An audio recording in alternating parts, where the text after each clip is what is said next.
There is a power for good in the universe, and you can use it.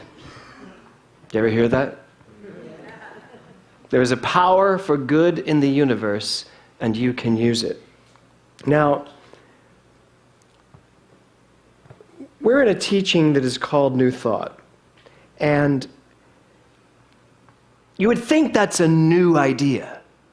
There's a power for good in the universe, and you can use it. And yet that thought was Ernest Holmes back in the 1920s.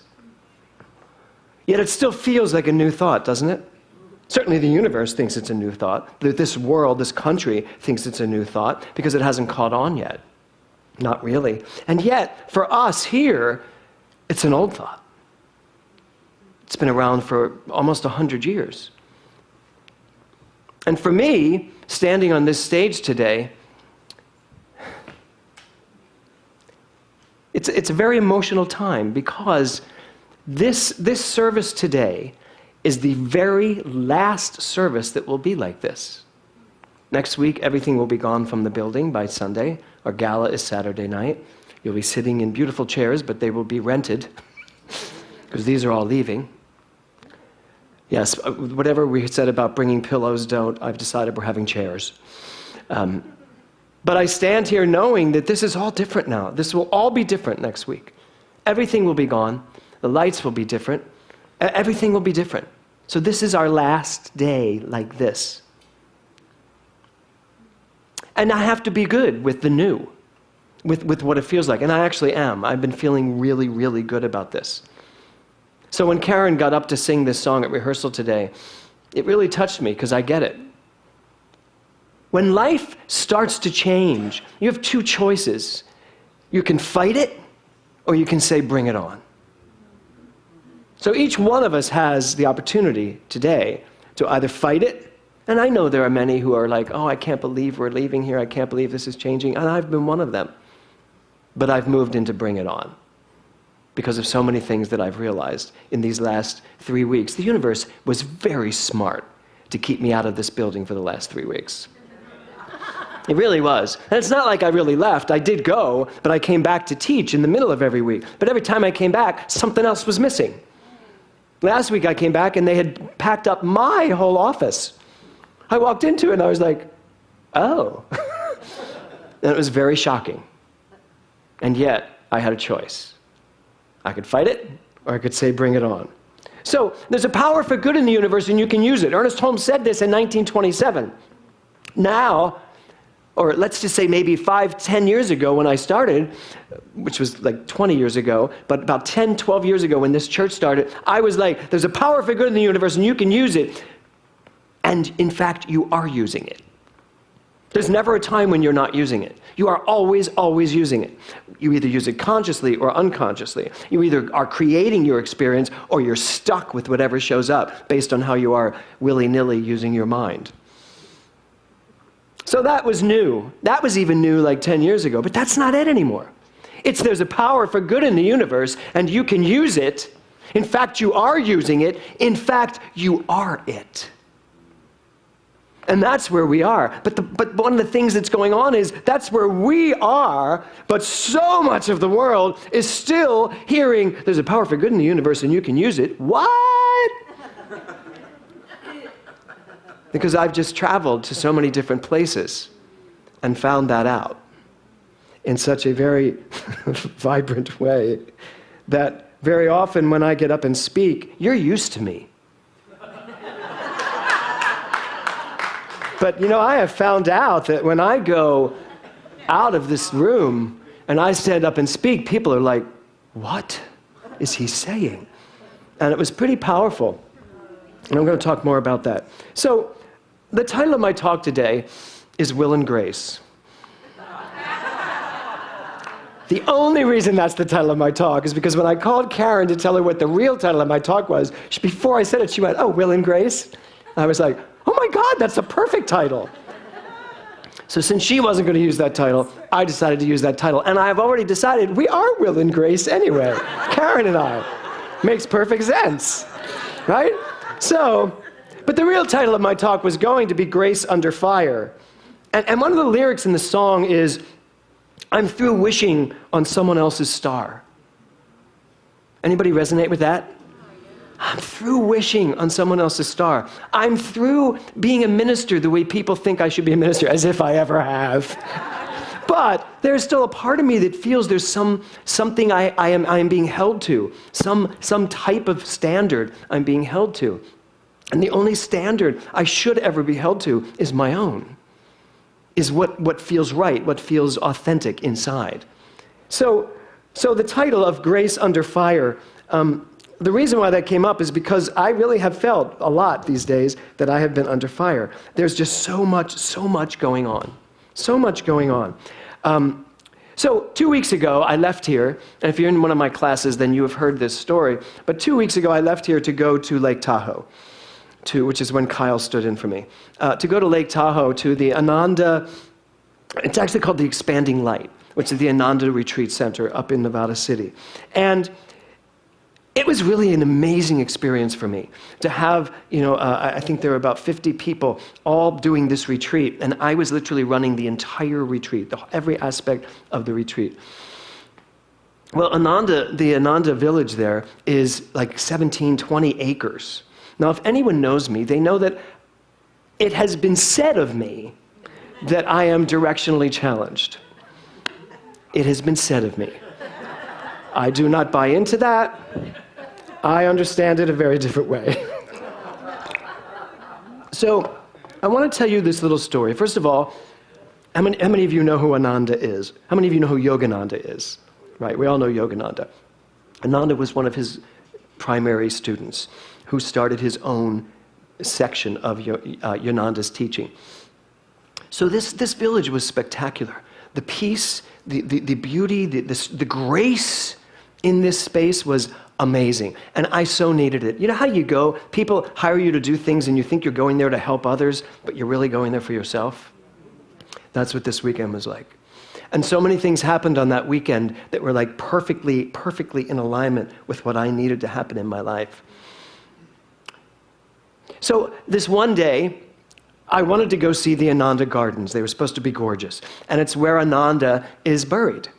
And he is they've created this new gorgeous place that overlooks a mountain, and he's right under the ground. It's this great meditation. But you couldn't get in. No one's in there unless you're in the inner sanctum. So I knew I could go to the gardens, just walk around the gardens and see where it was. So I decide I don't need anybody's help with directions. How hard can it be to find a garden on 17 acres? So I get in my car, because I decide I should drive, because I do have something to do in about an hour. So I drive, and I'm driving, and I see a lot of temples, and I see a lot of pretty places, but I don't see a garden. And I just keep driving up this hill. And I also don't know what 17 acres is, so I don't know how far I've driven. So I'm driving, and then I see it. And here it is, this magnificent garden with this beautiful structure. And so I pull into the parking lot, and I'm like the only one there, and I park. And so I get out, and I start walking around the gardens, and it's just spectacular. It is gorgeous. And I'm walking around, and they have this beautiful deck that overlooks this mountain range, and I'm out on the deck, and there are these pizza ovens that were on the deck, and actually one of them had something in it, because I could smell it being cooked. I thought, this is great, someone must watch the grounds and all. And then I see this beautiful woman walking towards me, and I just thought, oh, she's looking at the gardens, and she says, "Hi, can I help you?" I said, "Oh no, I'm just looking at these beautiful gardens, and it's just so gorgeous." She says, "You're on my property." I was like, "What?" She goes, "This is my home." Now, mind you, I'm on her deck. I can see her house. I'm like in her, but I'm not like out in the perimeter. I'm in her house. I have walked into this woman's house. And thank God I had a sign that said Reverend Dr. James Mellon. She said, "Apparently you're with the Ananda village." She said, "So were you looking for the Ananda's gardens?" I said, "I was." And so she said, "Well, I am one of the." She was one of the. She was one of the priestesses of the temple, and so she kind of got it that I wasn't there to rob her or something. Because I was also so abashed. I mean, I was like, "Oh my God, I'm so sorry." And then she just looked at me. She goes, "Would you like to see the rest of my house?" And I said, yes, I would. So we walked around, she showed me the pizza ovens and all the things, and it was a gorgeous house, like, I'm going to say how much it was. So then I said to her, and she said she was a priestess of what we would call practitioners. And I said, could you just tell me what the Ananda life is? And she said, well, we live two tenets, this life of simplicity and of obedience to what wants to happen. I'm paraphrasing. And so she said simplicity. And I am standing in this palatial estate with 2 pizza ovens. And so my California critic starts to come in. I'm like, simplicity, So I asked her, I said, so I just have to ask you. So this is yours and your husband's. And I said, so is this simplicity? She said, please don't confuse simplicity with poverty. She said, by the way, I teach prosperity. So she said, here's the thing. She said, I believe that the opulence of universe is mine to have and then to give back. She said, we bought this property here and we spend a lot of our finances making sure that everything gets done that needs to get done. She said, if you just live in poverty, how much can you do other than just sit and pray? And I loved it. And we had this great conversation. Then she says to me, would you like me to get in your car and drive, show you where the garden really is? And of course I say, no, it's probably right down. She goes, I'm getting in your car with you. She was probably worried for her neighbors. So I finally go to these gardens, and it's just gorgeous. And I get out, and I say, and so that's the temple? She goes, yeah, I'm going to bring you in. I said, you are? She, of course, had the keys to every area that I wasn't supposed to be. So I get a tour like no other tour. So was I lost or was I guided? Is my husband here? Are you in the room? Right, okay. I say guided, right? Right, Rudy? Guided. So anyway, we go through all these things, and I go into the temple. And in the temple, it was so beautiful. And the energy of that room when I walked in overwhelmed me, really overwhelmed me. And my heart just opened in a million different pieces. And I was standing there thinking, there's something bigger for me. There's something bigger for me. I'm not quitting today, by the way. There's something bigger for me, for all of us. There's something bigger for us.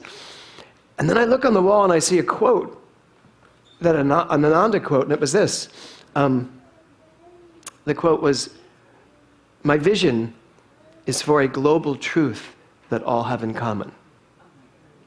And I just stood there and I was like, and she said, are you okay? I said, uh-huh. I said, that's the name of my church, the Global Truth Center. She said, well, that's really what we're all about, trying to find the commonality of all religion. And I just was like, wow. Now, you'd think that's the end of my story. It's not. The rest of the day went great. It was a beautiful day. The next morning was our closing service, and I was the minister that was going to run the service. And so it was in a temple that I'd passed while I was lost. So I knew where that temple was, I thought. And so we finish our breakfast, and everybody's done, and I get back. Reverend Liz said to me, do you want to drive with me? I went, no, I know where the temple is. I saw the temple. So, because I'd shared my story, I get in my car, I drive up to the temple. Nope, not there, not where I thought it was. And now it's like 9:30 and service is starting at 9:30. Now it's 9:45, and I'm driving all over this mountain. Not only can I not find the temple, I can't find where I came from anymore. And I'm driving, but I wasn't getting stressed out. I thought to myself, this is a journey. Well, the night before I had said, how come you're all seeing deer and I don't see any deer? I have not seen a deer yet. So I'm driving, and finally I turn a corner and there's this gorgeous deer eating at a tree. Now, these deer live on this property, so they kind of feel one with everybody. They're not afraid of you. So they see a car, they don't like bolt off. It just kind of went and looked at me. And then it walked over to my car and like looked in my window. And the look it had on its face reminded me of Kevin. And so I answered back the way I would have, and I went, yes, I'm lost. And so the deer just kind of turned and walked away. But here's what happened. I saw my deer. I went down the hill. I made a right. There was the temple. Was I lost? Or was this the right way to go? Who said lost? Really? Is that Eric? You just failed practitioner class. Okay, so that was my journey. And then I got to show up, and I showed up at church, showed up at the temple. I was about 20 minutes late. So they loved it. They meditated for 20 minutes. So I walked in, and you see these 50 heads all turn around and just look as I'm taking my shoes off in the temple, and they're like. So that was Lake Tahoe. And I had a beautiful, beautiful week there. And then I got to go to Toronto to marry Reverend Jonathan and Dane. And that was an incredible experience, just to be in Toronto. And I spoke in Toronto that Sunday. And I did a dual thing. Remember when Karen and I did our double talk up here? Double talk. When we talked double talk? Reverend Helen and I did that in Toronto a couple weeks ago, and it was great. And then last week, I went to London. And it was a UK conference. But I want to tell you something. At this UK conference, there were contingencies from, and I want to say hi to you all today because I know most of you are watching, the UK, Switzerland, Ireland, Scotland, Germany, Holland. I don't know if I've missed anyone. If I have, whatever country you're from. And it was, talk about global. They were coming from everywhere to come to this conference, which was called a Dare to Dream conference. And my presence there was not by accident, obviously. I was drawn there. It was a year ago when I was asked to do this, and I said yes. It never occurred to me that I would have to do this on the week we were moving our building. And getting there and being there and feeling the pressure of what was going on here, that's the whole idea of grace under fire. Because I had a lot to do. It was a very different kind of conference. I was there. Reverend Edwin Gaines was there, and Dr. Harry Morgan Moses from Burbank was there. But they had each one of us speaking 3 times a day and doing workshops. And it was really busy. John Livesey said to me, "Did you go to Stonehenge?" I was like, "What? I never left the hotel." I flew in, I worked, I flew out. That's how it worked. But Dr. Sue Rubin said last week when she was here, she said, divine grace is that opportunity to activate that dormant energy within each of us. Divine grace. So I want to share something with you. There is a side of me, there is a part of me that has lied dormant. And I was surprised to find it in the UK. There is a side of me that has gotten very comfortable in the United States. That's gotten very comfortable in this teaching. That's gotten very comfortable in the Global Truth Center. That's gotten very comfortable in being on this particular stage. And I understand now that what I've been feeling is the unrest of it's never going to look like this again. And it's not by accident that I was brought to a country with like 6 countries represented there, not 7 if you count the United States, and Toronto, and Canada, 9. So it's not by accident. So next week we will have our last service here, which, just so you know, next week's service, Reverend Jonathan will be here, Reverend Rita will be here, and we're actually going to do our first service. We're going back to doing the first service we ever did here, all the same music. It's going to be amazing. That's why I'm saying, like, this is our last, like this. And then we're moving to a whole new place.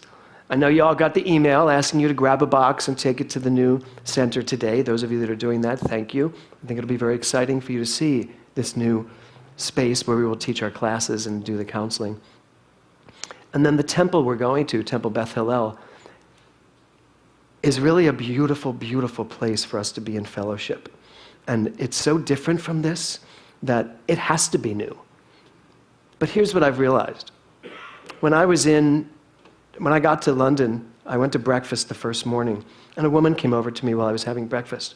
And she came very hesitantly over to me, and she said, "Reverend James?" I went, "Uh-huh." She said, "I just want to tell you that there's a whole contingency of us in Germany that watch you. And we're just so grateful for what your church brings to the world, because we don't have any of that here. There's none of it, and certainly not your way. The way you talk about me being God. And she said, so I just want you to know that's why we're here. We flew here because we knew you were going to be closer, we could get here. And I'm not telling you this to brag, mostly, but to just tell you I was taken aback. I don't think I realized what a large arm we have. I don't think I realized how much we are affecting the world, and how what we do on this stage or in front of these cameras, and what you do by being here and speaking this teaching and living this teaching out in the world. We have the ability to transform this world with our teaching, and not the teachings of Ernest Holmes necessarily. Because if you really look at it, the teachings of Ernest Holmes is the teachings of everyone. Jesus, Buddha, Muhammad. He brings it all together. And then I can't tell you how many people came up to me during it and told me the same thing. A woman in Edinburgh from Scotland who said, we really want to bring you to Scotland. I said, I was there 2 summers ago. You should have called me.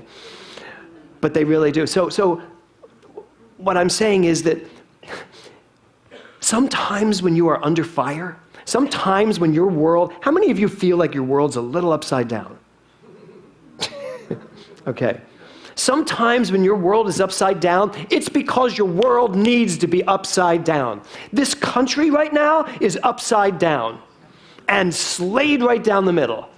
And everyone is just wondering what the heck is going to happen. It needs to be like that. That's what Grace Under Fire is all about. I noticed a little light on my car yesterday, or Kevin's car actually, saying my tire pressure was low. So I went in to just see if there was tire pressure, if he could fix it. And he found this huge nail in the middle of the tire. So he had to fix it. And as he's fixing it, he decided it was a good opportunity to have a discussion with me about politics. And I tried to avoid it, and yet I didn't. I just said, no, here's the deal, and blah, blah, blah, and here's who I'm voting for. And he's like, they're all crooked. I'm not voting for anyone. I said, well, it doesn't matter, you're in California. I said, now if I was in Ohio right now, I'd probably have a big debate with you about that. So, but it was interesting because his whole world was, by the way, he was an immigrant from Armenia. His whole world was upside down about this election. And the whole world is upside down. And the whole world is under fire. Not just in my individual life, but the world seems like it's on fire everywhere I look. And so here's my point. There is grace under fire because, as Ernest Holmes says, as Karen quoted, Ernest Holmes says the 2 words that are most important in our teaching are grace and truth. Grace and truth. 2 sides of reality. When we say grace and truth, we don't mean truth as in it's true that Hillary's numbers are these and Trump's are these. No, that's not the truth. Those are the facts. What's the truth? The truth is that there is something in us, in this world, in this universe, that is unfolding perfectly. You can drive off to get to a temple and run into a deer. Not over a deer or hit a deer, but you can run into that which you need to see. Someone's eyes looking at you saying, do you know where you are? Even if it can't talk. Because that's what I felt like. It was like, really, buddy? Do you know where you are? I'm the deer now. Do you know where you are? And I was like, I'm lost, but we're never lost. I get it. Go eat a tree. I get it. That's the whole gift. And so, as I was in Southampton, actually, Winchester, my body was so filled with energy. And I was exhausted. I had 11 hours there and 15 hours back. I was exhausted. And I had just done the same thing 2 weeks in a row. So I was really exhausted, yet I wasn't exhausted. And that's what the quote that I pull here from Dr. Sue Rubin, that there is something in you that if you actually activate it, you touch it, there's more energy than you could imagine. There is more for each one of us to do, more for each one of us to be. And I love that Karen sang this song, Bring It On, Everything New. I'm done with this, I'm done with that, I'm done wishing on somebody else's star, I'm done with hoping, I'm done with failure, I'm done with lack, I'm done with trying to prove myself, I'm done with all of it. because I'm not done with the truth. And that's that when I stand in myself, as myself, my true self, when I really stand here in this space, nothing can throw me off. You can blaze the biggest fire around me, I will stand in grace under fire, no matter what. That's who we get to be. But that's also who we get to be in the world and bring to the world and show the world. Do you know how hungry this world is for this? And if you're sitting here today and you have been sitting here for years and years and years and years and years and years, if you have been sitting here and your life has not been transformed yet, wake up. Really, we have got to wake up. This teaching is not a cerebral, intelligent teaching that we should all know. It isn't. It's a teaching that we should live, that we should vibrantly live. If you are having financial problems, you don't get this teaching. That's the truth. And I don't mean to insult anyone who's having financial problems. My heart goes out to you, but my mind would do you better service than my heart, telling you what you need to know. If you are having any kind of problems, it's that you don't get the power that you are. And that's the road. That's the road I want to travel. I want to take this to every person on this planet to really get it. This is who you are. That's not who you are. That's what you've done with who you are. And you've aimed a little low. I know, and I'm not going to say who it is, I know that there's someone in this audience today who just came through a bout of cancer with nothing but her mind to make sure that she was going to be strong and healthy. And she came through it, she's done, she's cancer-free. That's a person that knows this teaching, and I happen to know she's been in it forever. But she's living it, she's using it. If you're not using this teaching, and don't feel like I'm lecturing you, even though I'm giving a lecture, because I'm not. I have such love in my heart for every single one of you, every single person online, any person that watches this talk. I have such heart, such compassion, such desire to help, really, every single one of us to step it up, to step it up, to step it up, and to be able to say, without any qualm whatsoever, bring it on, because I am equal to whatever I decide to be equal to. It's just time to be equal to something new, something more vibrant, something more exciting, something more passionate. Right. You all in for that? Because that's where we're going. Namaste.